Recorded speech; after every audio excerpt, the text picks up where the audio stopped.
galactic evolutionary evening, afternoon, whether it's morning rising, we always rising. This is your brother Surreal Sunstones, and this is Surrealism Stream TV.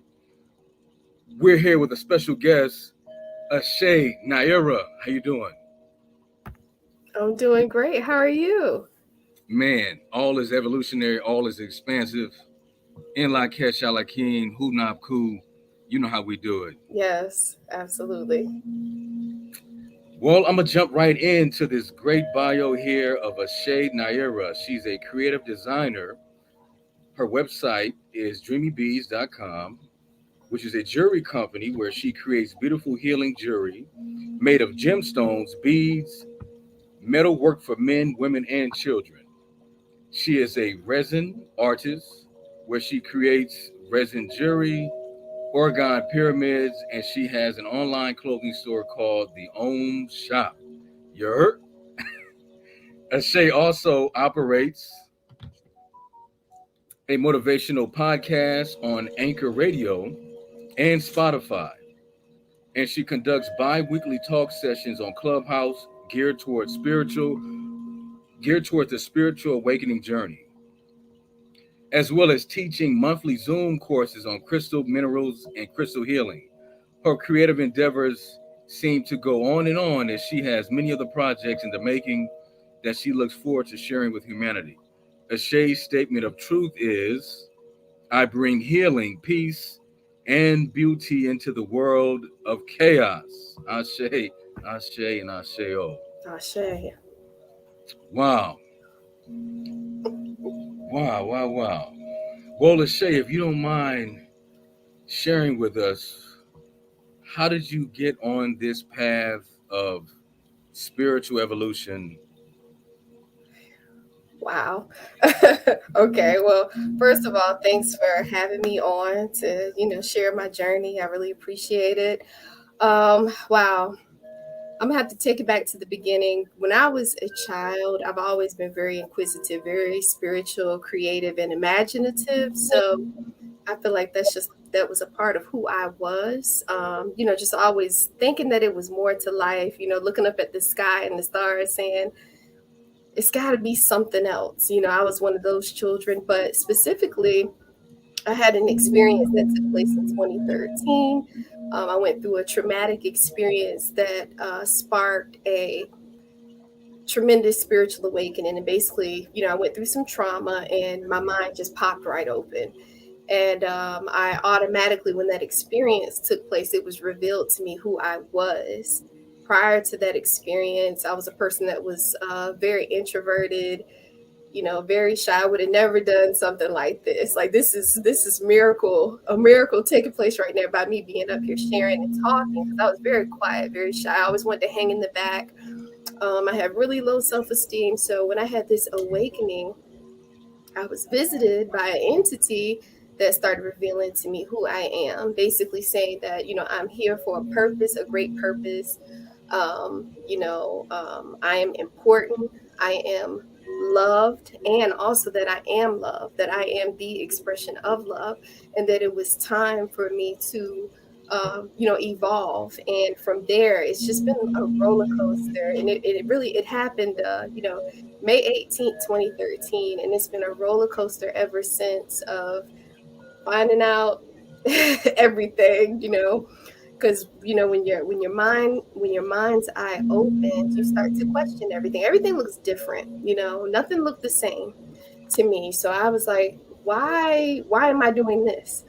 Why do we have to go to school like this? Why I questioned everything, all the systems, whether it was financial systems, schools, medical. I started questioning all those things, started to do research, and I started digging into the origins of where did all of these things come from. And as I started digging, the more truth that I found, the more disturbed I became, finding out about the truth. But also finding out about the truth, it was very painful, but I was also finding out about myself. And it was opening me up. And in essence, I started taking off layers of this false persona, this person that had been created by programming from my family, from school, from the media, but it really wasn't me. It was almost as if I was like living this life of an imposter. And after the awakening, I started to find out, who I really was. So it's been an extreme journey. I'll definitely say that, lots of ups and downs, but ultimately the goal was to find out who I am in my heart and in my mind. And, here we are to talk about it. So. Wow. Now, that is profound. There's a specific line in there that you mentioned in regards to what you were going through in regards to that particular state of emotional trauma or mental trauma, and the being from what dimension, galaxy, planet in specific, was that disclosed to you as well? And how did you see him or her? Well, I ended up, and I'll take you back to the experience.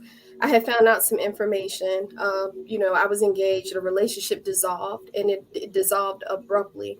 And I guess that was it. It was like something in my brain clicked, and that was it for me. So I ended up blacking out, and I was, on my bedroom floor, and I had this experience where I was initially down on the floor crying. You get that upset. And I blacked out, and I ended up being confronted by this. It was actually two entities, but it was an entity that came, and it was in the form of a man. And it started talking to me, and it gave me options. And the options, basically, it was 3 options that they gave me. And the option was to, 1, check out and lose my mind and go into a mental hospital. And I sat there and I thought about it, and I was like, no, I don't really want to do that. The other option was to cause bodily harm to my fiance at the time. And I thought about it, and I was like, well, I don't really want to do that either, because I have children. I'll end up in prison. It wasn't really worth it for me, even though I was very angry and hurt. But I was like, I don't want to hurt him, because it's going to hurt me and it's going to hurt the children. And the third option that the entity gave to me, it just said, kill yourself. And the interesting thing was that prior to that happening, I had battled with depression for years. Pretty much majority of my childhood, I was depressed. And I had even had some suicide attempts. Of course, they were unsuccessful because I'm still here. But I did do that to myself from being in states of despair. And when it said, kill yourself, in that moment, I said, I don't want to do that either. I said, I don't want to do that. And I remember I cried out, and I was still kind of in religion at that time. So I cried out to God, and I said, God, help me. God, help me. God, come and save me. Because when I was talking to this being, we were in a lower place, and it wasn't anything around us. It was just a blank canvas. So, but I knew I was in a lower place with this being that I was talking to. And so when I called out to God, something came. And what came, this is, it gets a little deep at this point, but it was a giant eagle. It was an eagle that came, and it came in and it swooped in and it picked me up. It was giant, way bigger than me. And it swooped me up, grabbed me, and it pulled me out of that cave place that I was in. And it pulled me up into the air, pulled me up into the sky, and it placed me up on a tall mountain. And I was able to look out and see the horizon, which was beautiful. The sun was shining, and this eagle was standing in front of me, and it started telepathically talking to me. And it started telling me who I am. And it was just pouring and telling me, you're not a mistake. It was dispelling all of the lies that I had been telling myself since I was a child. You're not a mistake. You are loved. You're meant to be here. You have a great purpose. Your purpose is to, accept love and to give love. But more importantly, it was telling me that I am love. And it was telling me that I am a queen. It just, that I'm meant for great things in this world. And even in that experience, in that supernatural experience, I still said, me? You're talking about me? Right. And they're like, yes, we're talking about you. So I was like, okay. And then as soon as I accepted it, and I kind of was like, okay, I'm love. I'm supposed to love myself. I woke up and I was back in my bedroom, laying on the floor. And when I got up, I was never the same again. Never. Mm. So, yeah. And how long was this transitional process? Honestly, it seemed like it took forever. But I want to say, I don't know, I maybe laid down there for maybe 30 minutes to an hour, maybe. Wow. Because I remember my newborn, I had just given birth to my newborn, and he was almost 8 weeks old. And I Wow. remember he was asleep at that time. So it was just a short period of time, but it changed my life Mm. forever. Hmm. Wow. I mean, just hearing that, and if you don't mind me highlighting certain parts for more clarity, Yes. the being that was talking to you in this lower, now was it a room or a part of a ship or just a lower space? It was a lower space. If you could just think of a like just a blank canvas, almost like an open room, but it reminded me of a deep cave because it was just Oh, dark. It was darkness all around all us. around. I don't recall with the entity it having a face, but I do know it was in the shape of a man, um, and it had a masculine voice. Right. And at that time, I said, "That's the devil." That's the I just knew it. I was like, oh no, that was the devil, and the eagle that came to get me was God. But now that I have evolved and I've grown and I've dug into myself and gotten more wisdom, it was revealed to me that that wasn't necessarily the devil. It was me. It was my lower self. That part of myself that was like my frenemy that would always whisper in my ear. It was an entity, but it was a part of me. you Wow. know yeah. Hmm. Wow. And it, if I can use these words, it gave you a premonition of what to be. It gave you choices within the premonition. Hmm. And it was either A, B, or C, right? And that was it. And that was Hmm. it. But in that moment, you still was like, wait a minute. You called on, as we may commonly do, a goddess or a god, just in general, and the eagle appeared. Isn't that something? Isn't it? As Yeah. not a condor, but it was huge like a condor, but it was an eagle. It was an eagle. Hmm. Wow. Wow. Wow. Yeah. In hearing that, how did you feel when you woke up? I had a sense of being that, like I said, it was a traumatic experience. I had been very upset. I mean, Yeah. I was hysterical. I had been crying. I was a mess. But when I woke up, I felt empowered. I felt like a weight, had been lifted off of me, something that I carried my whole life. I mean, obviously, it must have been even so deep that generational curses broke off of me, Wow. when I had this experience. And it was, Wow. for the first time in my life, I really was like, oh my gosh, like I'm supposed to be here. Because Mm. I always used to say it was a mistake. You Mm. know, my parents brought me here by mistake. I shouldn't have been sent here. And I felt that way because, life had been, hard for me, like a lot of people. But Yeah. in me in particular, I just felt like, people did me wrong. I felt, neglected.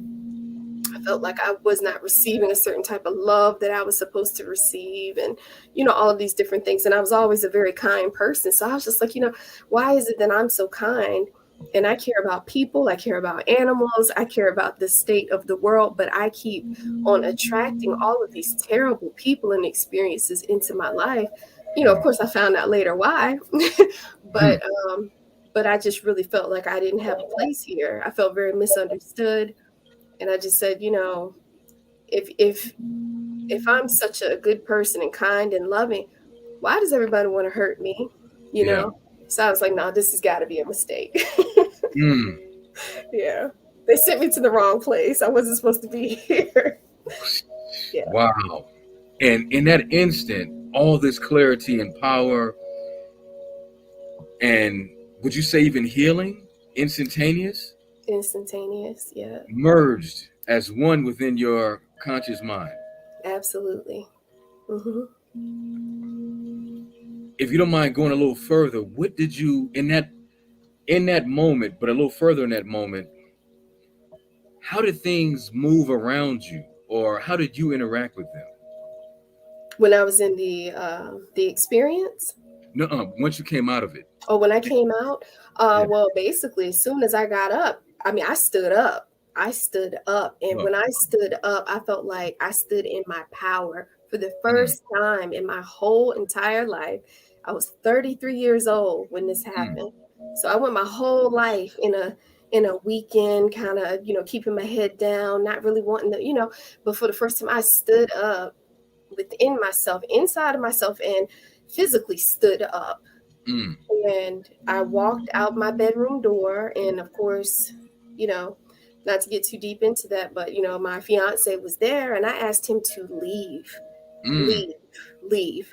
And the funny thing was, and I remember it so clear, when he got up and he left, he didn't, fuss about it. And when he walked out the door, he took a lot of my trauma. He took a lot of those people that hurt me. When he walked out the door, they walked out the door too. And I wow. could feel it. It was just like a whoosh.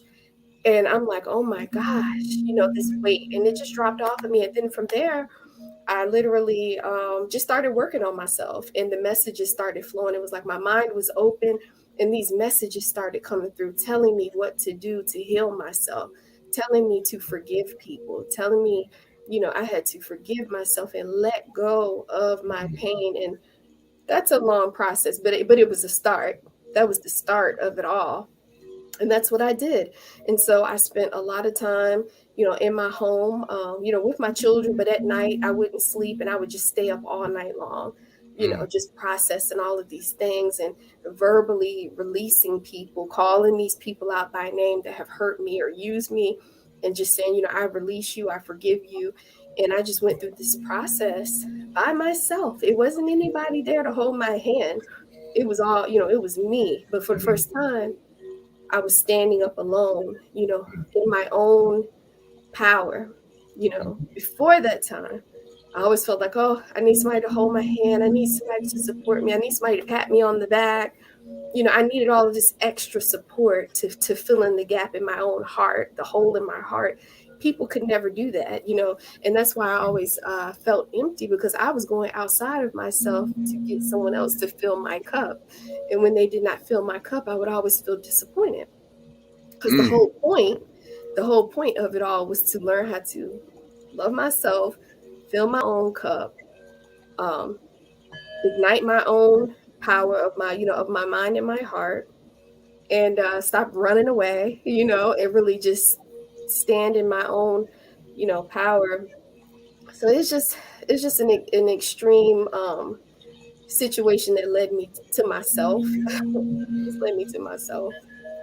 Hmm. wow. Your transparency, your honesty, your authenticity is amazing. Thank you. And I definitely appreciate hearing that. And it triggers so many much more questions in regards to just building on that, because you, in my mind, in my understanding, you went from, like you say, what was pre-programmed to now another level of what we call free will slash divine destiny. Mm, I like that. Yes. It was like 50-50 as I come to interpret a certain portion of where your story has left off at, based on what you shared.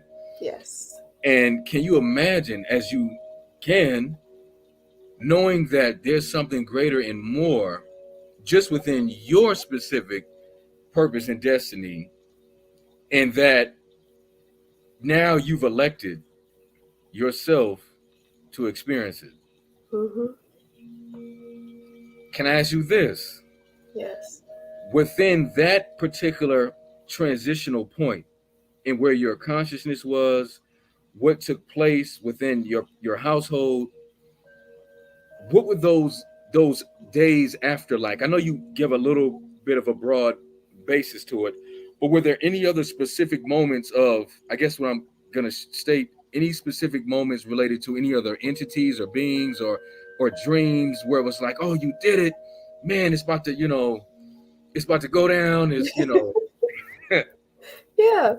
I didn't have any at that time in that space where I was living at. I didn't have any more entities to visit me or Mhm. anything like that. It was just more so, like I said, it was a voice guiding me, Mm. telling me to what to do. Like you need to call these names that you've been holding. You got to verbally express it. Speak the spell of release from you to purge, get this stuff up out of you. And I did. I'm writing out, things that I need to release and then cutting up the letter or burning it. I was, and all of this stuff was coming to me, telling me to do these things. And I yielded to the voice.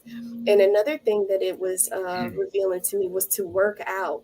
So what I started doing, instead of moping or eating or something like that, I started working out. I would strap my baby to my chest and I was working out, and I'm going, just staying physically active. And I was building my temple up. And I honestly became the most physically fit that I have been, right after having a baby. I mean, I dropped that weight so fast, and I was just, it was just this burning fire and desire inside of me that was ignited, that had never been ignited before. So it was like a rebirth. It Yes. was like, but it was this birth of this new, almost like a superhuman, Mm. because I'm like, wow, I didn't know I never knew I had this strength. So I woke up into this.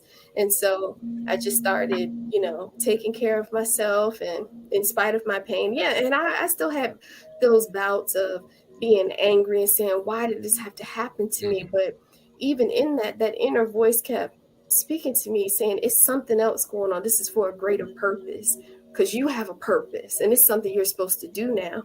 And I just was like, well, what am I supposed to do? What am I supposed to do?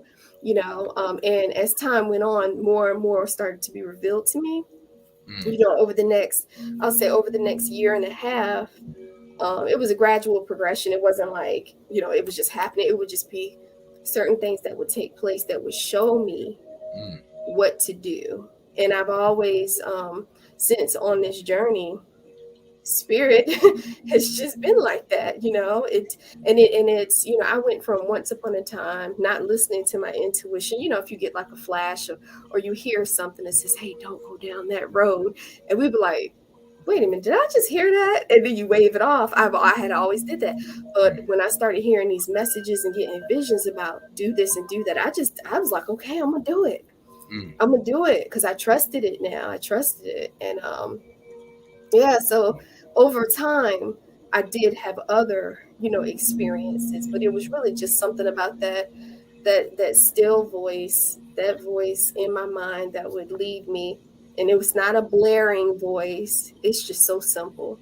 It would Mm. say, write this down. Boom. And like I said, I just was obedient. I was obedient to it, and I'm thankful that I was.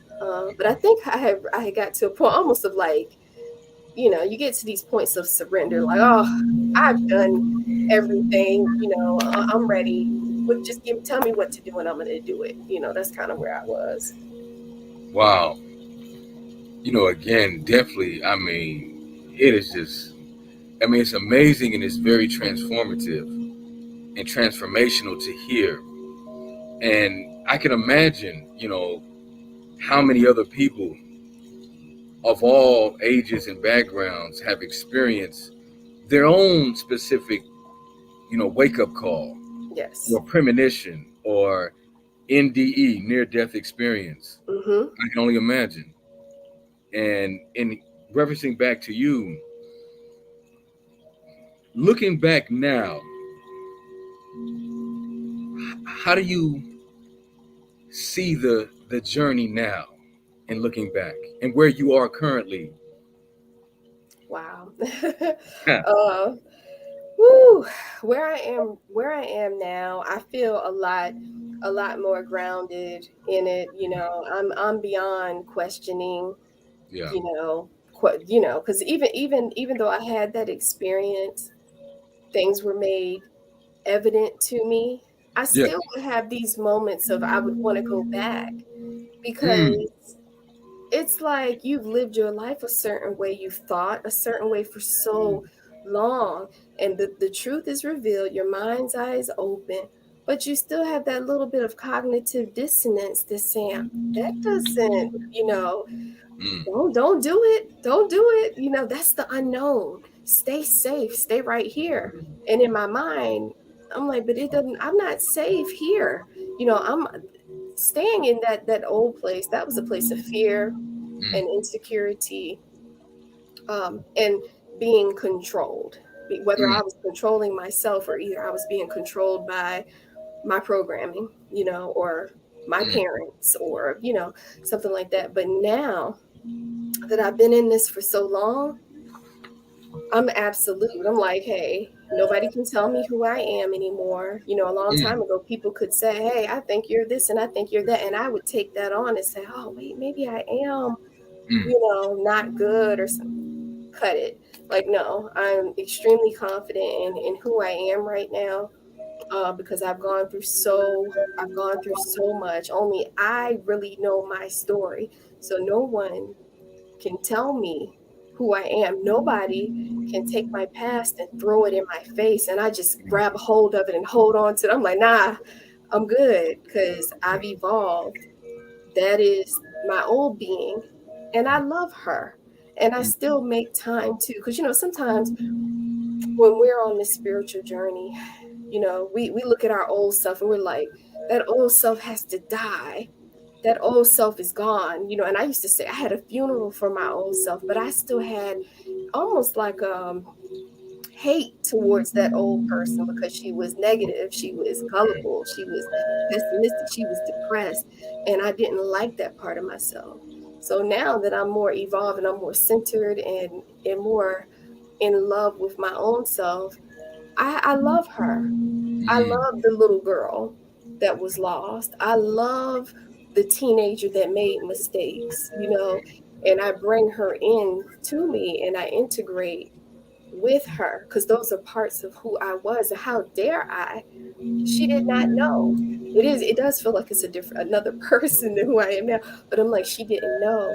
So instead of me rejecting that part of my life, I embrace it and I pull it close and I send her love, my inner child. I send her love. And I've been on a journey. I still have a ways to go. I'm still learning. Because imagine you go through 33 years of trauma and programming, it's not going to just go away just like that. Some stuff it's just layers, it's layers and layers and layers. So I'm still, but the thing is, when these triggers pop up or when that old being comes up, I check it immediately because I'm like, no, no, no, no, no, no, sis, you're not coming, you're not going to try to wreck this. And so I'm like, maybe I need to show myself a little bit more love. Am I holding on to bitterness? Am I judging someone? Am I walking in lack thinking or something like that? Because that's when the old me, will pop up. So yeah, but I'm just, making peace with all parts of myself. Hmm. Wow, that is very, very critical. And I think that is a very foundational element of awareness is when you can make peace with all aspects and parts of oneself. And you can take what is fragmented Yes. and bring it together, but in a loving, healing way that is embraced. And you really are authentically facing the fact of all these aspects of you Yes. and how you're like, this is me, no doubt. Let me work on it. Let me embrace it and let me evolve through it and from it.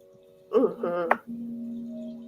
Now, I Yeah. can only imagine if I can ask you this, how can I say this?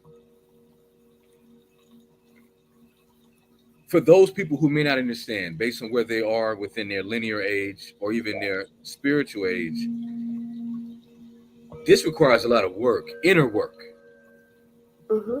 and a lot of tough, honest discussions with self and making, more importantly, the tough decisions that reinforce what you say you think and what you want and where you want to go. Hmm. What are your thoughts on that? Yeah. Me saying, this is what I want to do, this is where I want to go, this is who I am. Yes. It seems like the test is coming automatically, because it's almost as if it's saying, oh, okay, so this is who you are. So let's go ahead and I'm going to give you a situation There you go. to work through to see if you're really ready to step into what you say. And I have my dear friend, we communicate about this. She always says that the universe is not going to send us tests, and if she watches this, she's going to laugh, because we talk about this a lot, and we have, not conflicting opinions, but I feel that the test does come. Why? Because I've experienced it. Because I'm Yes. telling you, every time I make a declaration, I am tested on what I said, or a challenge presents itself, or a situation. Like if I say, I'm going to stay calm today. I'm not going to let anything get in the way of my peace. I'm going to be good. Somebody comes, whether it's my child or someone else, with something that kind of might shake me up. And then, I have to remember in that moment how to respond. It's like, don't you remember what you said earlier? Sometimes I get it right, sometimes I don't. But the beautiful thing is when I don't, and I'm bold enough to say, sometimes I don't get it right, but when I don't get it right, I get that revelation and that lesson later where I can reevaluate the situation. I say, oh man, I sure could have handled that differently. So next time it comes up, I'm going to do my best to handle it differently. And if it happens again, and let's say I mess up again, or I falter on what I said, it's not the end of the world. I'm going to try again. After that, it's something you keep going, you keep trying, you don't quit, you don't stop, and definitely for other people that are going through that, don't, and I'm talking to myself too, don't beat yourself up, because I do sometimes after I've had a couple of things and I'm like, man, I should know that by now. Why am I still getting sucked into this? It's because I'm still pulling that layer off. I'm still coming into my being. I'm still learning the lesson, but there is going to be a time where I am going to pass. I am going to pass that test. And I just, keep it moving like that. I know I am. Like, I feel totally confident about anything that I struggle with today. I know that I'm going to get there, because there are things today that I no longer struggle with that I might have struggled with before, but I kept pecking away at it. And then it was like, boom, all right, I got it. And I graduated to the next lesson. Come on now. Come on now. And sometimes the next one has a little bit of or it has layers of the reflection of what you just got through. You can sometimes see as I like to call it, the overlap, or the overlap triggers. Yes. So it's like, oh, you want this, like you said. Okay, well, here's the situation, the circumstance. And then now the overlap is happening upon that. And then it's like you have what's happening in third dimensional, what's happening within your heart, mind, spirit. And it's like, how does this merge? How is this overlapping? And then there's are you fully aware of what's happening? Like you said, if not, then there's a momentary pause, as I call it. And then you fall back and say, okay, all right, I get it. I'm getting it. I'm waking up. I'm getting it. Patience. Got to have patience with the self. You have to, because this is a journey. And sometimes I want it right now. I'm like, ooh, I want this change right now. Universal energies are saying you might not be ready for it right now. Because if we dropped it in your lap and said, boom, here you go, you wanted it, now what you gonna do? I might make a mess of it, because I have to go through a initiation process. I have to go through this stripping away of these layers. I have to go through reprogramming my mind. Even now, it's just a process. So then when it's time and it comes and it's like, here you go. And I will be able to say, oh, thank you. Now I'm ready. Or now let me put this crown on. I'm ready for the crown.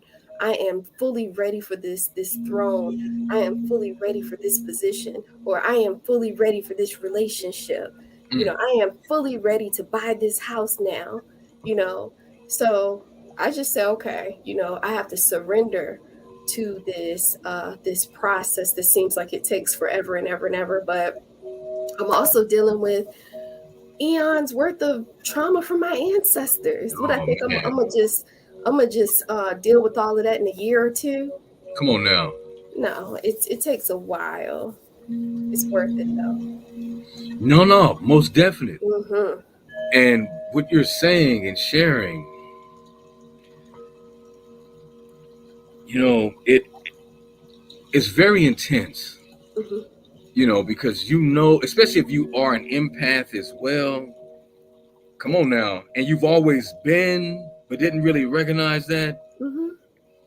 And then you have the reawaken you, which is an ancient cosmic you, with the traumas and the dramas of what's in the genes and the genetics, Mhm.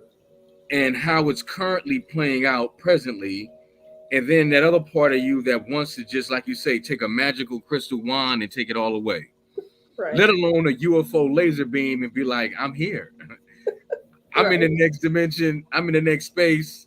I got everything I want. I'm abundant. And as I come to learn, you got both hemispheres of your brain synced, which means you're a whole brain spirit being, Mhm. or you're a whole heart, mind, brain, spirit being. Can you imagine accessing the other 95 to 90% of quote unquote, dormant brain potential? Mm-mm-mm. Can you Powerful. imagine? Mhm. Blow your And hair imagine, back. you said that when you say blow your hair back. Yeah, it's just yeah. Can you imagine what would instantaneously be like? Eshe, you wouldn't even have to think. Right. Imagine that level of hyper dimensional intuition. Mhm. And it's like, go, move, this, that, and you're like, but what about, and it's like, Eshe, you're now whole brain. You know that, right? Right. You're operating with a whole heart, brain, mind connection here, Mhm. let alone spirit and soul. Like all five bodies or six bodies are fully activated. Yes. And imagine, can I ask you this? Is that something you are seeking also? Absolutely. I Mm, definitely, now that I know, I didn't know before, but yeah, now that I know that there are untapped parts of the brain yeah, that I can actually tap into, yeah, I want that. I want that because the thing throughout my life, I've had glimpses of experiences of, like I said, certain knowing, yes, certain the intuitions, the voice in my mind would say, about certain people. He's a con artist. And I'm like, what, where'd that voice come from? Hold up. Not on some schizophrenia type stuff, but that is the spirit of the mm, creation speaking through me, leading me and guiding me. So imagine being able to open up the brain mm, and to be able to get that type of guidance, that divine guidance everywhere I go all the time, 24/7. So that is the goal, is to be mm, tapped in that much, to get to those higher levels of consciousness, because I feel like this whole thing is about raising the levels of consciousness, because we are all conscious beings. It's all energy anyway. This is all, and I sometimes will talk about how we see this matter and these walls and everything is so solid in this body, but it's all just these moving particles of energy that's moving so, so, so, so fast that it appears to our eye that these things are solid. But yes, when we start tapping into these other parts of the brain, we start to see how fluid everything really is. Everything is very fluid, and we can see the sacred geometry and everything. So it's already happening, because I see things now that I never saw before. I wasn't even cognizant of the fact that it existed, and now mm, I can step outside, marvel at nature, and see sacred geometry everywhere, even yes, down to my fingertip. I'm like, I never, stared at my fingertips, but now if I look, I'm like, wow, that's a beautiful swirl happening here. So mm, it's the same, and being able to see all of these connections, and I know that the deeper and deeper I study and I, meditate and work on focusing my energy intentionally, my brain will continue to be activated. And I feel that over time, with the changes in the cosmos anyway, we're going to automatically receive certain upgrades and shifts, but we can assist the process, to move it along a little bit more with our intention. I have the intention to activate my mind. I have the intention to raise my consciousness. I have the intention to open up my heart, open up this heart that was covered with hard crust and layers. And I said, nah, I'm not supposed to be like that. So I'm going to open it up, and it hurts so bad. Mm. When I was working on my heart center, and I have my rose quartz here. There we go. I just used to have to hold it here. Once Mm. I found out the power in crystal minerals, Come on um, now. and I would just, hold it there because the pain was so intense of that shell being taken off of my heart to expose this beautiful beating heart that's free flowing, so that this energy can flow, and this energy can flow out without fear. Mm. Without fear of, oh, somebody's going to hurt me, so I have to keep this shell up. Oh, I've been hurt before, so I got to keep this wall up. Spirit is beckoning all of us to open up our heart. As Mm. we open up our heart, we open up our mind. As we open up our mind, we open up the channel to the cosmos, and it flows through. And then, all these beautiful, wonderful things start happening for one that is ready to surrender, to the process. Now Mm-hmm. that is very crucial and critical in what you shared. Again, being ready and surrendering to the process, which is surrendering to the higher aspects of you and why you're here. And like you Yeah. say, there's always that creative option of what is defined as free will, where you can close the door and turn your back Mm-hmm. and say, I'm just going to deal with this level of consciousness functioning. I'm not trying to get past 5 or 10%, let alone anything else. And I'm just going to live, life from a total program perspective, or a total shut down perspective. Mm-hmm. And in saying that, you shared the other equation to it.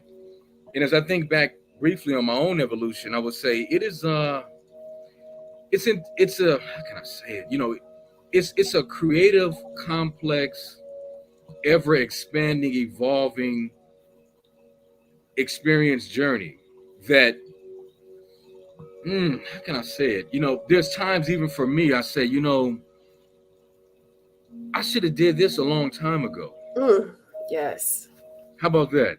Mm-hmm. Like I mentioned to you briefly, I've been holding back my voice for years, saying I'm not ready. I got all this other extenuating, trauma drama I've created and circumstances. And Spirit was like, brother, the level you've put in, like, Right. come on, this is gonna help to cause more healing, and you're gonna get excited, and you're gonna get empowered and motivated, and you're gonna make the connection within yourself, and we're gonna help to guide you from the other side. And I'm like, yeah, but I want to be more perfected in the third dimensional state of how I see myself. And they're like, you don't understand still. You're at a point now in your evolution and in your inner and understanding that you have to move. You have to make decisions accordingly as quickly as possible. Because if not, you're going to miss out on what is being set up for you, or what we have waiting to assist for you. And you're going to now miss the opportunity. And if you're lucky, you will be able to go around the merry-go-round if you're lucky. And if you can survive the additional 5 to 10 to 15 years of coming to the realization. What are your thoughts on that? Oh my gosh. Yes. Like you said, okay, so the opportunity presents itself, and we say, no, I don't want to do it. Right. We are prolonging the process of our purpose and why we're here. And so, like you said, just by saying, by rejecting that opportunity, we're going to have to go through a whole bunch of other stuff, a whole bunch of more challenges. And the funny thing about it, what I kind of can get a good laugh off of this, is going to bring your behind right back there again. Mm. Again, you're going to be right back there again, confronted with the same thing. It's going to be your choice again. So, hey, okay, Eshe, so you said you're not ready, right? And I'm like, no, I'm being stubborn. I don't want to do it. Or let's say I'm not believing in myself. I'm just not ready. Okay, so you need some more challenges. So we're going to take you through it again, and we're going to bring you back here again because it wouldn't leave me alone. The thing is, my purpose was calling me when I was like, nope, I don't want to talk. I'm scared. I was scared to talk, public speaking and things like that, telling people my story about, because I was so embarrassed. I'm like, oh my God, this is humiliating. People are going to laugh at me. If I start talking about an eagle came and pulled me out and I'm having a conversation with the devil, they will be like, okay, she's a little crazy. So I can't tell nobody. So I will hold that to me. And Spirit is saying, you got to tell your story. I don't care how crazy it sounds. You got to tell your story. And I said, no. And I kept rejecting it. And it kept coming back and coming to the point. It's just like, okay, again, here I am. I surrender. Okay, I'll do it. I'll do it now.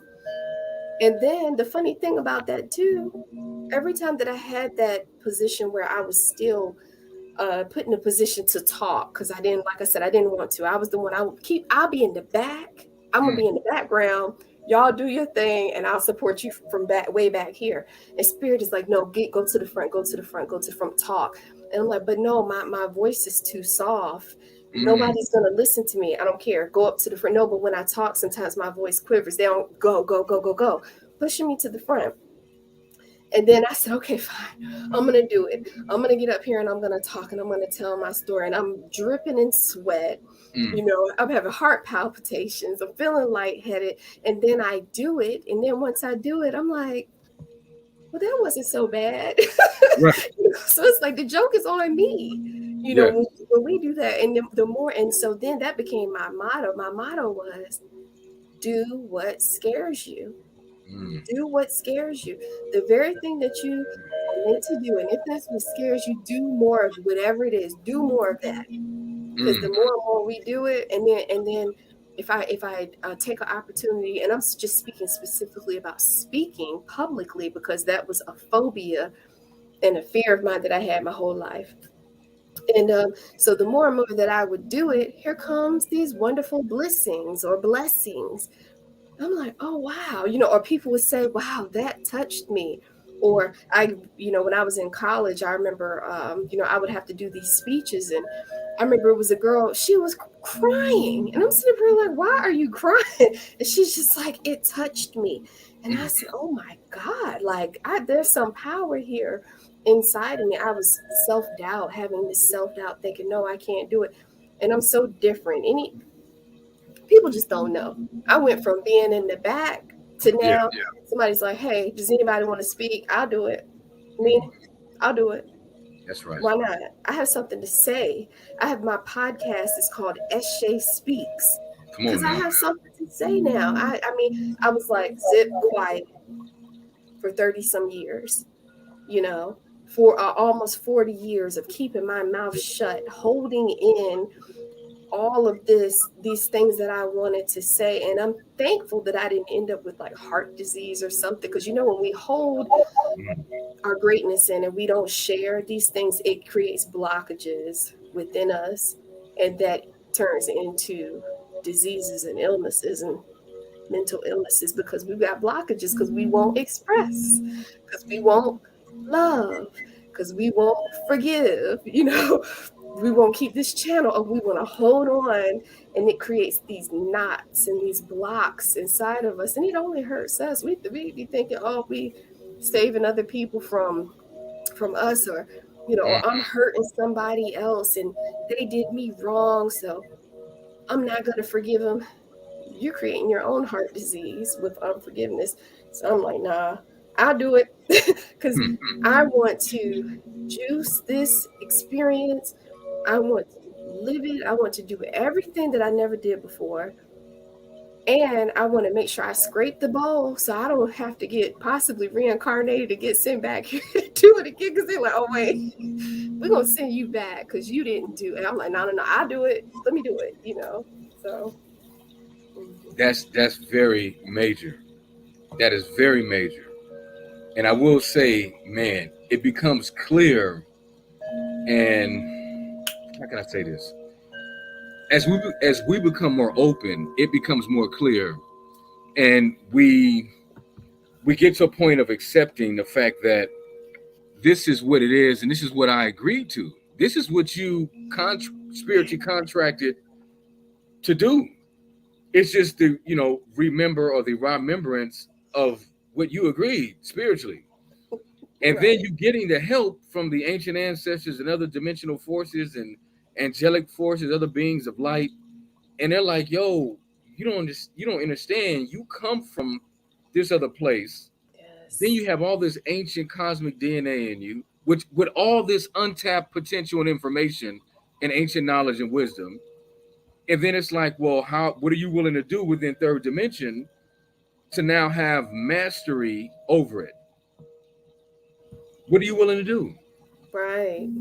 What are you willing to do? As I ask myself, and then segueing to the next question, can you believe it?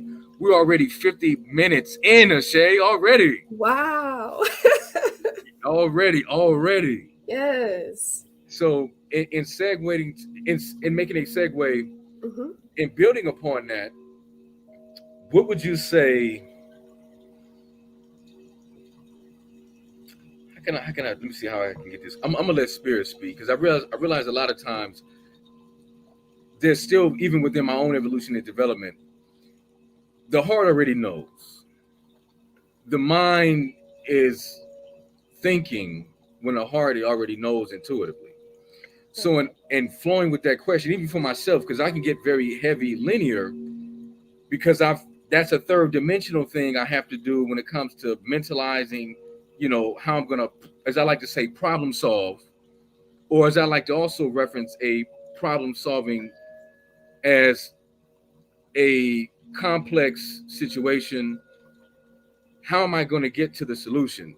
But in saying that, my mind goes into all the analytics and the theoreticals and the hypotheticals, and I can formulate in my head pretty quick. But the spirit is always like, it doesn't even, it's just, you already know. And it's just making that switch between what portion of your brain your consciousness is in and the other portion. So I guess, as I'm coming to understand, is becoming more, as I like to term it now, creatively logical. Okay. Because what I'm realizing is that this society and the way things are grafted or programmed, there's a major imbalance. You become heavier mentally and linear with how you may see yourself and your experiences and your connections. Hmm. We calculate them like, writing one, number two, number three, and then we expect, there was this other breakthrough I'm gonna share with you real quick I had in regards to not putting my quote unquote problems or my creative problem solving in order. I used to, there was certain that helped. I'm gonna do my best to be as clear with it. I Okay. used to put my problems on a schedule. Mm. Now that was evolution for me to get to that point. No, I'm gonna work on these things and stay focused and locked in and complete them. Because at one point I wasn't even locked in to complete them, letting on focus. Okay. But I've been running at a certain point and for so many years with that evolution, because I see where it works within my life, but I also see aspects of where it don't work, and Mm. where it is holding me back. And spirit is like, no, no, no, brother, not no more. So the last, really 2 to 3 months for me has been very transformative, and I've made this new breakthrough in regards to, wait a minute, my problems are no longer on the schedule. Number one, I problem solve, which is what I was always having in the default of me. I just had them on a schedule. But now I'm going to deal with no schedule, and I'm going to creatively, logically problem solve randomly. Mm. Okay. However it manifests, I'm going to give it the attention and the time. No more put my emotions in it. Oh my God, I don't want to do it. It's a drag. Why today? I got all this, thinking from that linear mind again. No, Hmm. I'm going to deal with it as it happens, as quickly and as creatively logical. And I'm going to ask my higher self in that moment. If I don't know the answer, I'm going to ask and let it go. Yeah. And I'm going to take the time out, which I've learned even more importantly within this last 14 months for me in particular, to take timeouts and time to creatively reflect and get my upload to my download. Because if I'm moving too fast, like a chicken with his head cut off, I'm working backwards and I'm reprogramming myself like I don't know what's going on and I can't get which way is up, let alone left or right. Right. And saying that humbly, I want to share that in regards to just, my most current breakthrough, which is, these problems are not on the schedule because they're happening random. And we get mad when they pop up in our life, but it's like, well, why not? Why would it not? If you're not in the right conscious state, you're going to look at it from a place of detriment and, oh man, it's just another thing after next. See, I don't want to have that. I don't know, or I can't find a solution, emotional mentality operating. Right. I want to say, you know what? I'm going to find a solution. I'm about problem solving, or as I like to call it, a creative challenge. That's the other term I call quote unquote problems. It's a creative challenge. In sharing that, any thoughts? Yes. Creative challenge. I do like that. I did want to go back to something that you said. Yes, please, go, please. Something that you said that stuck out, how you said that we asked to be here. That was like an agreement that we said, yes, I'm going to go there and I have a purpose. I had a really hard time accepting that. I had a really, really hard time, because I was just like, no way. And my teachers are telling me, my spiritual teachers are saying, yes, you did ask to come here. And yes, you did pick your parents. Yes, you did pick your family. And I'm like, man, I'm not convinced. That was one of those things. I just wanted to touch base on that. But that was one of those instances that it took me a very long time to accept it. But I did find that once I started to accept that, I started to feel a sense of freedom and a sense of light, more lighter, because I had to let that load go that I kept saying, nah, no way. I wouldn't have never wanted. Why would I want to come to this place? And when I let it go and say, okay, all right, I did ask to come here. That's more of the purpose started to be revealed, to say, all right, now this is why you're here. You're here to help to heal people. You know why you've always been so loving and so kind? Because you're a healer. Except I just didn't. It was like I was already a healer as a child. I just didn't have the wisdom. I didn't have that power. I didn't have the self-esteem. I didn't have all of this. So I had to gain that later. But as far as these challenges that we have, I want, like, for instance, for me, I want to be structured because I see of the beauty in structure and having a schedule and how I can get things done. But I also see the beauty in, like you said, kind of randomly doing these things. You're like, okay, this is a task that I have to do. I'm not going to put so much pressure on myself, because sometimes we put that pressure on ourselves. And if we don't do it, we start beating ourselves up because we didn't get it done by this time.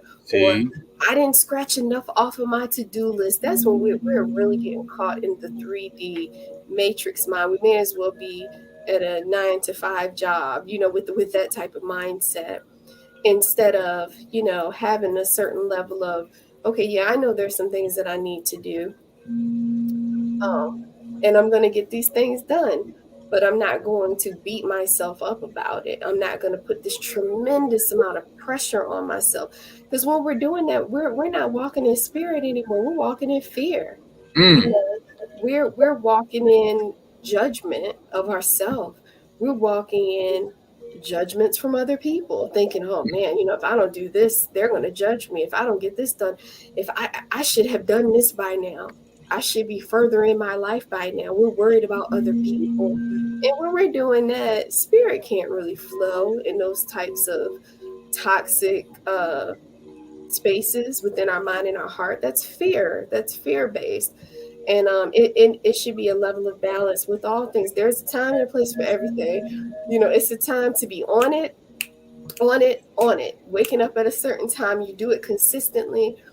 You have your to-do list and you're marking stuff off. Because I know for me, it feels really good when I create a to-do list and I mark stuff off of that to-do list. I feel really good about that.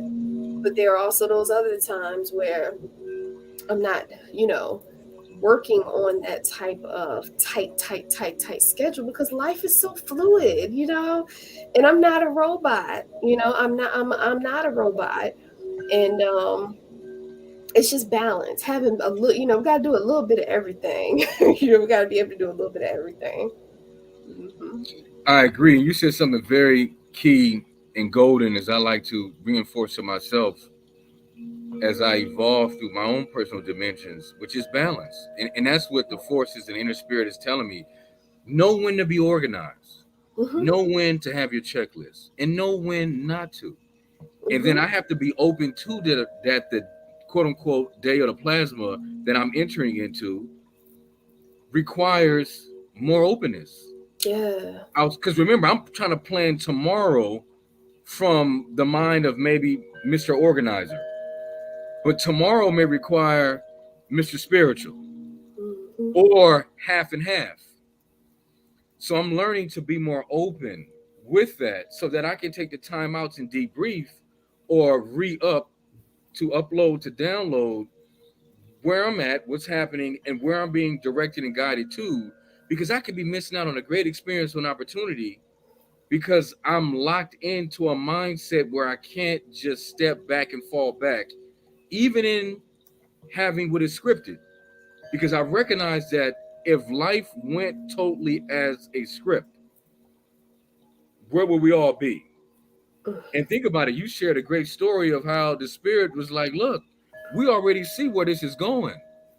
They gave, think about it, they gave you three options. They already knew what the options were going to be. Mm-hmm.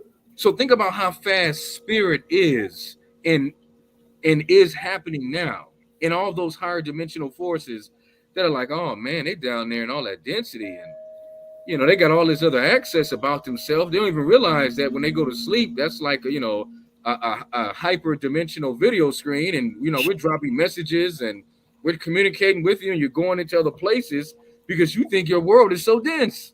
Mm-hmm. It's just slowly moving based on gravitational forces or the elements that bind and pull, or gases and liquids and solids, and all the various degrees and temperatures and settings. But things outside of quote unquote the flesh or the physical is moving at a hyper speed. Mm-hmm. And it's like, when are you gonna catch up? Yeah. So imagine being lucky, as even I have been, to see and continually to see on the other side and have that guidance and that opening happening. And I realized too that when we're under that trauma state, that trauma drama state creates the blockages, and it creates the layers and layers of repeating, recycling, can't get right, can't figure it out. I'm stuck. I'm going forward, but forward and backwards. And it can be years of that until you recognize, okay, there's some blockage here, whether it's in my sacral, my root, whether it's in my heart, whether it's in my throat, my brow, my crown, my palms of my hands, my soles of my feet, above my head, below my feet, within the earth I'm living on or standing on or currently dwelling in. I'm being asked to move and to do something differently as quickly as possible if I'm tapped in, as I say I am, within this present moment and state. Because as you see as well, quote unquote time, or time and space, or the time space continuum doesn't wait for no woman, man, child, granny, grandpa, cousin, auntie, mama, daddy, stepmama. It's like, okay, It's moving. look, just like now, we broke it into an hour and 3 minutes. See that? See that? And if I recall, Eshe, do we have you for another 27 at least? Yeah. And you can always stay a little longer if you choose to, but Okay. if Right. time permits, Mm-hmm. most definitely. And in sharing that, and recognizing that, there's just so much more. And one thing I will say too, in hearing your story, is that paying attention to the details. Are you detailed with the details? Mm-hmm. And the messages, or I like to say, it goes from information to knowledge to the applied wisdom. Oh yeah. What would you want? Anything you want to build or say around that? Yeah, I mean, everything is the application of the knowledge, because we get messages.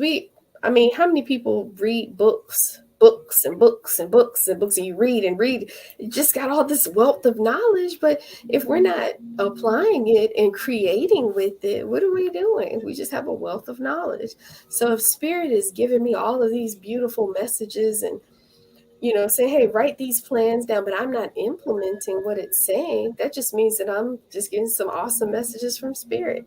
But I have to apply it. I have to turn into the alchemist and take this beautiful thought of wisdom, whatever I have to do in my own brain, and then I have to bring it forth with my hands and create an action and make something or do something or say something, you Mm. know, or go somewhere, instead of just sitting and keeping it in my heart or keeping it in my mind and I'm just daydreaming about it. I Mm.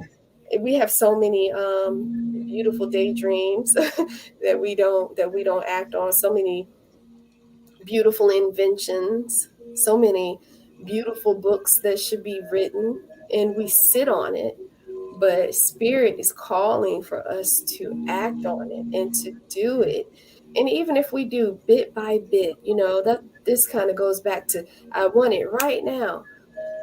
My father always says to me, a little bit did is a little bit done. Meaning, like if I'm writing a book, which I am, Mm. been pecking away at it for months now, but I'm still pecking away at it. So every time I get in there and type a page, I'm one page closer to having the book done, versus if I just sat there and thought about it, I'm Mm. not doing anything but thinking about it. So we got to just apply the wisdom and the knowledge and come out and share ourselves. And if someone says, hey, I want to be a motivational speaker someday, Mm. oh, start a podcast, get up on TikTok, get up on Instagram, start speaking your truth. Stop waiting for the perfect time. These perfect times, they just don't come. We create the once we get up there and we activate ourselves and do the action or make the craft or whatever it is, that is the perfect time. Otherwise, it's just we're sitting on our riches. We're sitting on the purpose. And the Mm. time is now to activate it and to do it all. And that's what I do.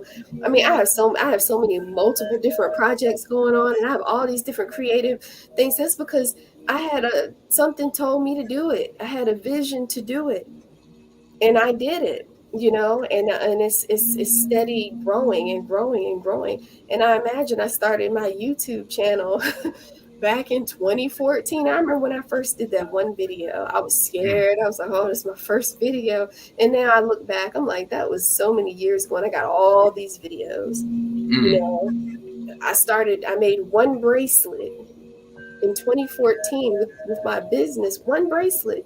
Now I've got this hundreds and hundreds of pictures of this expansive portfolio, but it started with me making that one bracelet. So, I appreciate hearing that. And that leads into the other question regarding why did you choose jewelry making and using natural gemstones and crystals to mhm. create with? Well, I like pretty things. I've always wanted, when I was in sixth grade, I wanted to make jewelry. I had options. It's either you go and be in the band or you take a jewelry making class. I wanted to do jewelry. I ended up having to go into band to play the trumpet, something I didn't want to do, but I had Mm. to do it. So I did it. So I put that dream on the back burner. But it came back after I had my spiritual awakening, about, maybe a year into it. I remember I was working a 9 to 5 job. I was working in corporate, doing human resources, sitting behind a desk all day, typing, doing paperwork, and just, like, oh man, it's got to be something else. I'm supposed to do something else with my life. And I remember sitting in the car one day, and I made a YouTube video, and I was just sitting there, and I was like, what do I want to do, with my life? And I said, I just want to make beautiful things for people. I Mm. just want to make beautiful things for people that'll make people happy, that'll Mm. make people smile, that'll make people feel good.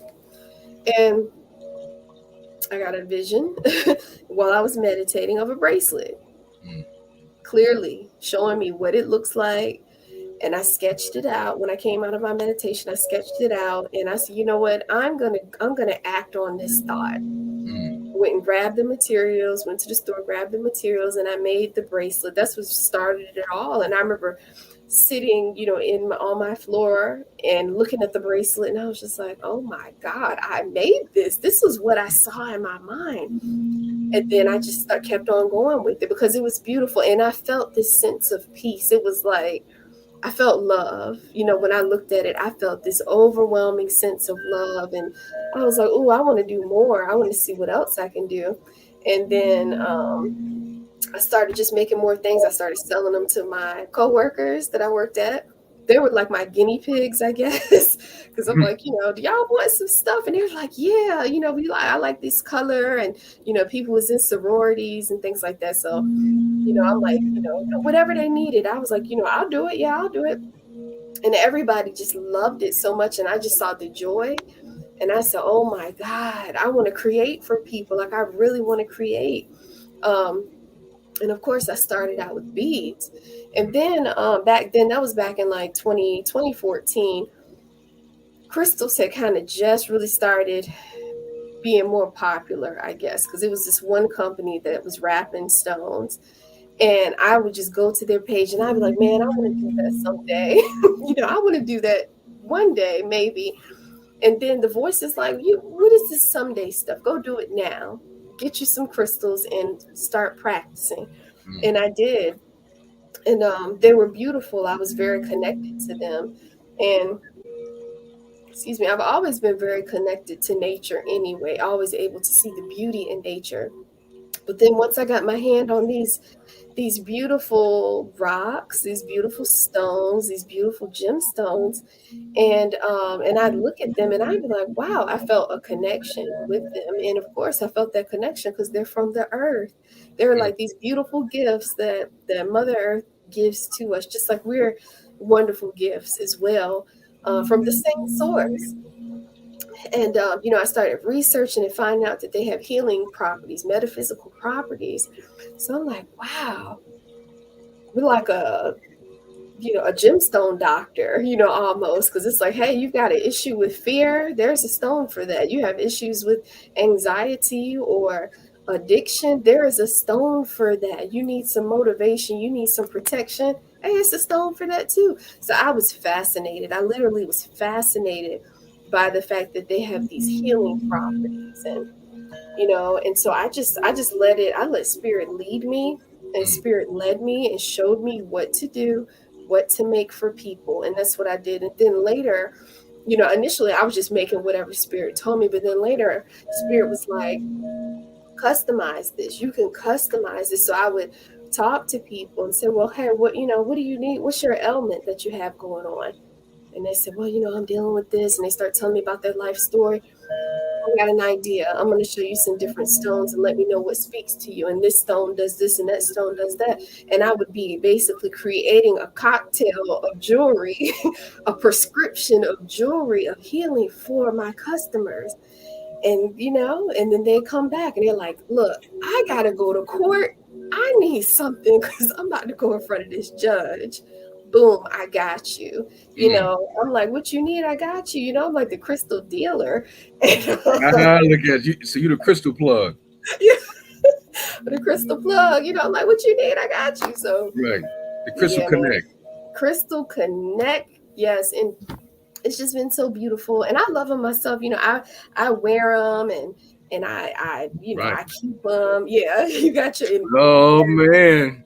yeah, that's dope. That clear quartz. Yeah. And it's a teardrop pendant. Mm-hmm. That's different. Yeah, buddy. Getting That's all that right. Oh clarity. yeah. Mm-hmm. Oh yeah. All day, Yeah. every day. This is one side note, not to throw off your train of thought. No, I you created with good. turquoise and malachite. So there's a Oh, little bit of turquoise and malachite, spaced out. And I made it a mm-mm. lot longer. So it goes, right. It goes right a little bit above, based on one's height and dimension. For me, it's a few inches above the navel. But I have this one, particularly long. I like various lengths, short, long, you know. So it's like Come on now. Come on now. Yes. Imagine if that was a choker, boy. Ooh, that's Off the, ch- dope. off the chain gang. It is. You got Yes. your layers on. You're covered. Come on now. You know I got that hematite. Probably can't Hmm. see it that well. The hematite with the lava stone. I got a few Hmm. layers of that going on. This is a little larger because I learned to get into more of the micro beads as well. Because I liked a lot of larger beads, like these wooden ebony beads right here. Oh yeah, that's You dope. know. But anything else? I didn't want to throw your train of thought off. Oh no, you're fine. I just fell in love. I just fell in love Come on with now. I fell in love with myself because in essence, I'm a crystal. You are a crystal. Doing Come on this now. research, finding out that we are made of minerals. Everything is made of a crystal mineral, but we don't think about it like that. But once I found out about it, the connection just grew, and it just got deeper and deeper and deeper. With the crystals, I was able to just help people, and the joy, when someone would get my jewelry, and they'll do a shout me out online, or they'll call me, or they'll message me, and they're just like, Eshe, oh my God, it's so beautiful, thank you so much, I love it. Or people will come back later and say, every time I wear this, I get all types of attention. People are coming over to me, or, something good happens to me. I had this one brother. Ooh, this is a deep story. Mm. I had made him some jewelry. I feel like I had gave him some tourmaline. But anyway, he was shot like 8 times or Mm. something like really crazy. And he, in his heart, he believes that he did not die because he had that stone of protection on. And he told me that. And I'm just like, you got to be kidding me. But I mean, it was beautiful. And I was like, yeah, I mean, it's power. If we accept the power and Yes, we acknowledge the power, it will work for us. that's But right. if we just say, oh, that's just a rock, yeah, that's just the what, it's not gonna work for you. But Right. I know I've got this rose quartz, and I'm like, oh, this is for my heart right here, and I know it. I'm like, oh, I love you, thank you so much for working with me and helping to open up my heart and comforting me when I'm going through some things and I'm not feeling sure of myself. And I feel that love from these stones. And I think it's the best thing in the world. And then to take it into an even deeper level, our ancestors used the stones. We are our ancestors, so Mm. we're able to tap into what they were tapping into. I mean, I feel like we have a lot more, kind of, we're a lot more programmed with all of this AI and stuff. They were in more of a natural state. So I Yeah. feel like they were really able to tap into that power of the clear quartz Come on and, now. all of these stones in those times. But even still, we can still tap into it. You know, it's just a little bit different, but they use them quite often in Kemet, and Mm. obsidian came from Ethiopia. Um, the Olmec heads were Uh made oh. out of minerals, and these gigantic colossal heads was made out of crystal minerals. You know what I'm saying? Like the pyramids was made out of limestone. And I mean, it's just amazing. They knew what was up, and we're catching on. We're a little bit behind the cup, but I'm just so thankful that that I know what I know, and I'm able to tap into these healing modalities, and to share it with other people. It's beautiful. No, and I appreciate hearing that, and it is. And in adding on that real quick, I've come to recognize as being a fellow jewelry maker myself, I don't do it as often, only for myself, but at one point I was selling, for people randomly.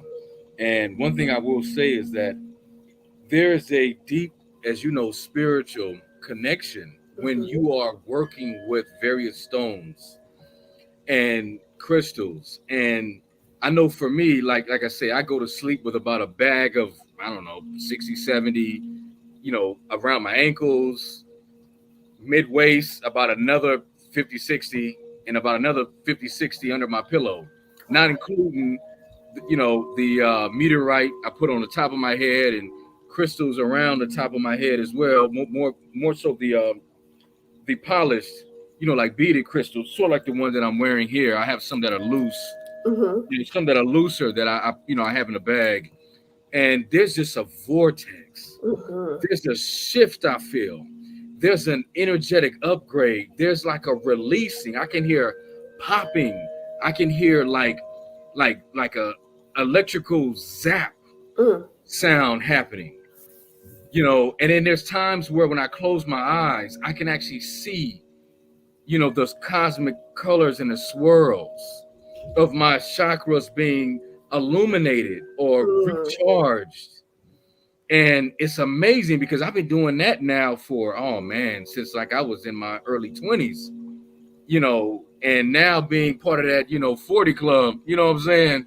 Being part of that 40 club and say, you tell me if you know what that's about. Tell me if you know. Oh, I know. I'm in there now. I'm up in there. Come on now. Yeah. And in saying this real quick,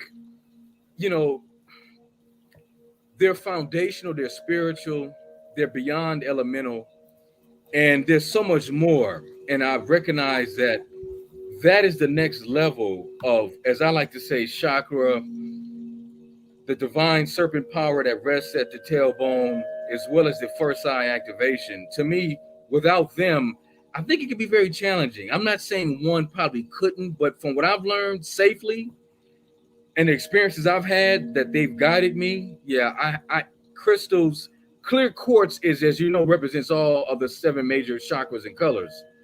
Clear quartz, or really any quartz, but clear quartz in particular has a specific resonance frequency, and it is a master healer. And I know what it's done for me in my life. Mm-hmm. And then just reinforcing what you were saying, again, when you work with them, like you say, that metaphysical spiritual connection is out of body, because they will guide you and tell you, what patterns, or unless there's a specific request based on the customer. But if you're just free flowing, they tell you what to do. They tell you how to work with them, and next thing you know, like, time just disappears. Mm-hmm. And you're like, I made this. Yeah. I put the pattern.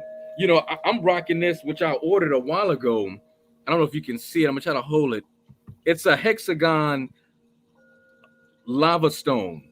It's a polished lava stone hexagon, and it's on the raw lava stone bead. I think they're like either 2 or 3 millimeter, with the 2 or 3 millimeter hematite. And this, when you get into the 2 and 3 millimeter, 4 millimeter, well, really 2 to 3, it gets very interesting, because you're talking about, I have to hold them like, I'm gonna get closer. Like, imagine holding that with your fingers, between your fingers, Mm-hmm. holding that bead and stringing it. Think about hand-eye coordination. Hand-eye coordination. You get into a zone. Come when on you're now. doing that. You're in the zone when you're like making waist beads. I've made waist beads before, and I mean, you have to have a level of focus. It can take a long time, but you get into that zone, you really don't think about time anymore, because you just in it, listening to your music or whatever it is that you're doing. Because I like to listen to meditation music or some tones or something like that when I'm doing jewelry. I can't really like watch TV. I don't watch too much TV anyway, but you have to be so focused, especially if you have a pattern. Because imagine you do this long strand and then you're like, oh my God, I made a mistake, I gotta redo it. So I'm like, no, I'm not going through that. I gotta stay focused. And you stay focused and you get into that flow and you're connecting with the jewelry. And it's, I'm just like, wow, I know our ancestors are proud. Because and just one more thing about the Go ahead. eating, when I was making my jewelry, I would have these visions of an ancestor sitting outside with a fire, Wow. sitting beading, doing bead work. And I'm like, oh my gosh, being overwhelmed with that vision of something so ancient and something that like my ancestors were doing, that I probably have a great, great, great, great, somebody that was doing that. And they're working through me, and I was able to see that. And I'm like, whoo, it's some deep stuff. It's very spiritual. It's not just jewelry making. No, it's a spiritual act. And we are creating amulets and healing, healing modalities, and we're wearing adornment like our ancestors did, because we are, in essence, the gods on the planet. So we should be adorned. We should look Yes. we should look the part. We should be looking, amazing with our adornment, with our beads and crystals, and we got to represent who we are. We are the walking crystal, but it's beautiful to adorn our temple with it as well. Oh, it's critical. It's very critical, as I like to term it and reference it. And Ashay, you're touching on something, especially when one can relate and they're into it and they're deeply connected. There's so much more there. And I Yeah. think I've come to understand that even activating this ancient DNA, these crystals and gemstones can definitely assist with that if we've earned the right and are ready to receive that next level of integration. Hmm. Because you're talking about something that is foundational that keeps not only the crust together, but also deeply in the crust, that it helps to with the gases and various heats and liquids. Life is fed through these plants, through the minerals and the gemstones and the crystals. Yep. We're fed from this at its core. So imagine when you understand the inner core of using crystals and gemstones and how that inner core connects back to you. Imagine what ancient knowledge and DNA you can now unravel. Well, I should say unravel to awaken to now integrate. Hmm. Mm-mm-mm. And that's where I'm pushing my evolution and beyond. It's going to that point to where, you know what? I want to have geodes or geodes, I say either or, Hmm. I have some all over the house now, but I want to have even more in the room. Hell, I even want a bed made of just quartz Right, with a right. nice pad in there, and I can just debrief. I'm even willing to close it. Like, you know what I'm saying? Like, listen, I got to give a way to get out there, of course, but I want to have that more, like an actual, crystal tomb, coffin, sarcophagus Hmm. that I go into from time to time and have my chimes going, or my, ancient singing bowls and the incense and the oils, and I just zone out. Yes. I star travel at random, and I zap or shock my energy field, as I like to call it, because I'm realizing our frequency and vibration and I'm pretty sure you would agree, we're still very low. Yeah. And when you jolt it with spiritual talk, spiritual evolution, and you feed the spirit, it goes to a whole nother place. And in saying that, I'm checking at the time as you see me looking up. We're already at the hour and 27, almost 28-minute mark. Yeah. I would like to ask you this. Hmm. Anything on cosmic love, love in general? I was going to come to it. You got to save the best for last. How about that? Best For for the end. last. Yeah. Yeah. Cosmic love is real. It's real. And I'm all about love. Oh God, I'm all about love, and I love love. Um, but the beautiful part about it is it's important. The divine masculine is meant to be with the divine feminine. Nobody can tell me anything different. That's the way it's Oh, supposed no. to be. That's the way it's supposed to be. Um, but before there can be that divine joining, that Mm-hmm. divine feminine has to heal, that Mm. divine masculine has to heal, and then come together. And as they come together, they will start to help to reveal maybe some other unhealed places when it's a divine union. Your Mm-hmm. divine masculine can kind of help you to see things about yourself in love, In not in love. abuse, not in control. Because in divine relationships, there is no need for abuse and control. Yes. Um, those are like matrix things. It's like we don't do that here. Okay. So, and even when those traits may still try to pop up, your divine counterpart will say, hey, I think that you're, being a little bit controlling in a cosmic love. If you're in a cosmic love, you'll say, you might be right. Yeah. You know, I'm going to work on that. I'm going to take that to heart, because I don't want to do that anymore. Because Yes. you don't when you're in that place of being divine, you don't want to hurt yourself no more, and you don't want to hurt that other person. And you realize, like you were saying in Lakesh Alakin, I am you, you are me. So Yeah. therefore, if I hurt you, I'm hurting me, and vice Mm. versa. So, and telling the truth and being honest, and sometimes that might sting a little bit, but if it's for our greatest good, let the will of truth be done for the Yes. evolution. A cosmic love is just going to help you to dig deeper into yourself. It should be. It's going to help you to, it empowers you, it helps you to grow, it helps you to let go of, if you got any of that false self, those still that got that residue in those layers. That cosmic love is going to bring all of that stuff to the surface. It's going to Mhm. help you to bring it to the surface so that you can heal it and release it in love and without a whole bunch of judgment. It's just like a helping hand. But we do have to go on, I feel, a personal journey of self love for Mhm. ourselves first before we can get that beautiful cosmic love. Because if unhealed beings try to come together, it's just going to create chaos. It's going to create chaos. You might learn lessons from it, but when you get two beings that have either extensively worked on their healing, or they are really in that healing process, and they come together, it's nothing like it. It's beautiful. It's ecstasy. Mm. It's nurturing. Mm. It's like flowering, and it just grows and grows and expands, and it's like the cosmos expressing itself through love, through each other. But at the Wow. core, self-love. Self-love, that's the key first. Hmm. Well, it's amazing, and definitely would love to even have an episode 2, 3, 10, 1,000 with you. And being respectful to your time, we just crossed over an hour and 31 minutes. All If right. do you, it's on you if you have a few minutes more, or did you want to kind of end it on that note, or you want to add a Well, little bit? yeah, we can save some for the Okay. future. No, But I definitely. do, if you don't mind, I would just like to, Go ahead. usually whenever I have a talk, I just like to put the, call to action to the people that are listening, anyone that has stuck in and listened to this interview. Thank you so much.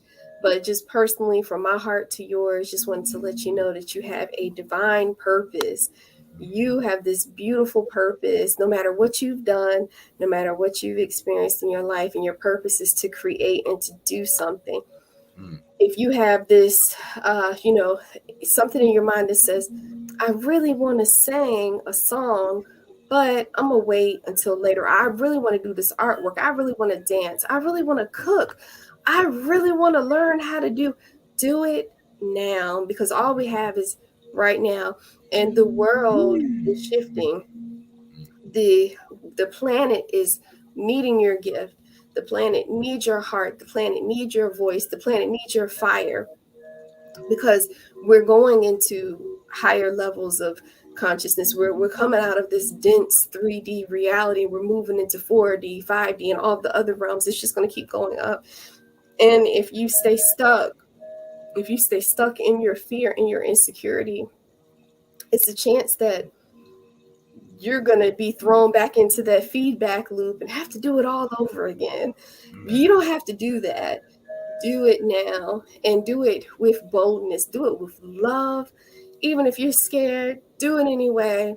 That's just my final message, because I think it's so important for us to do these things now, to come out of hiding. And don't worry about who's judging you or who might laugh at you, because that was a big thing for me. Do it anyway. If they laugh, let them laugh.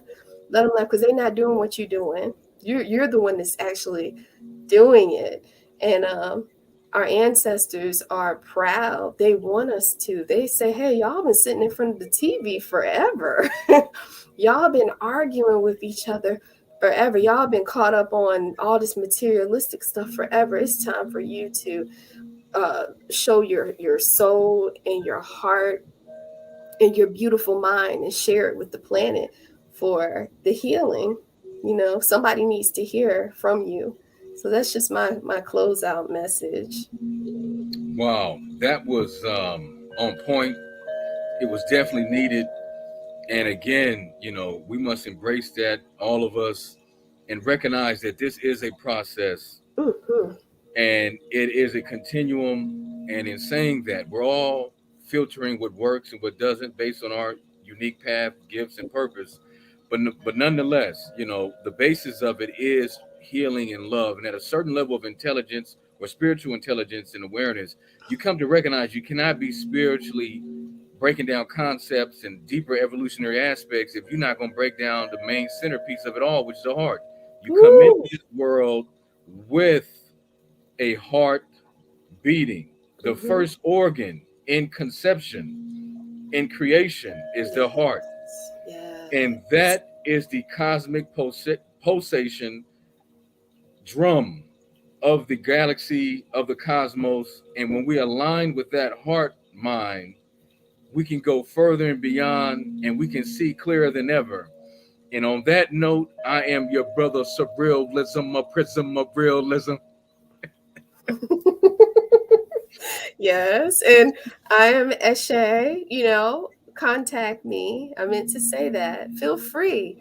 I am here. I'm on all the social media platforms, Instagram, Dreamy Pisces 80.